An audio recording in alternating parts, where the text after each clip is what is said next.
ನಮ್ಮದು ಕೃಷಿ ಅಂದರೆ ಒಂದು 20-25 ಎಕರೆ ಜಮೀನು.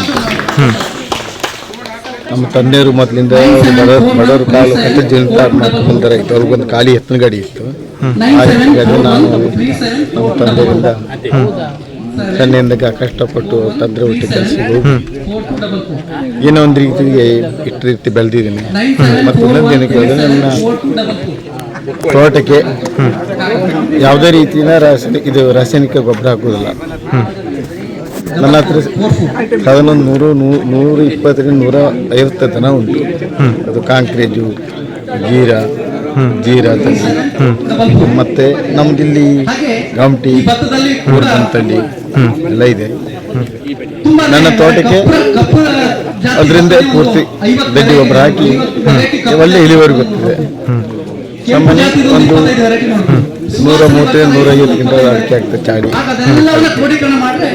ಅದು ನಂಗೆ ದೇಶದಿಂದ ನನ್ನ ದನ ಸಾಕಾಣಿಕೆ ಇದ್ರಿಂದ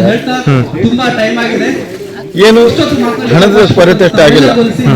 ಏನು ಒಂದು ವರ್ಷಿಗೆ 16-17 ಲಕ್ಷ ರೂಪಾಯಿ ಪಕ್ಕೆ ದನಿಗಂತೆ ಬೇಕಾಗ್ತದೆ. ಬರೀ ಅದು ಒಂದು ಹುಲ್ಲಿಗೆ ಹಿಂಡಿ ಅಷ್ಟೇ. ಮತ್ತು ಆ ಲೆಕ್ಕ ಎಲ್ಲ ಯಾವುದು ಇಂಟ್ರೆಸ್ಟ್ ಅವರು ಸಾವಯವ ಗೊಬ್ಬರ ಬಗ್ಗೆ ಒಳ್ಳೆ ತಲವಳಿಕೆ ಕೊಟ್ಟರು. ಜನಗೂ ಭಾರಿ ತಲವಳಿಕೆ ಕೊಟ್ಟರು. ಭಾರಿ ಖುಷಿ ಆಯಿತು. ಅದಕ್ಕೆ ಒಂದು ಭಾರಿ ಈ ಸನ್ಮಾನ ಮಾಡೋದಕ್ಕೆ ಅಂದರೆ ನನಗೊಂದು ಖುಷಿ ಆಯಿತು.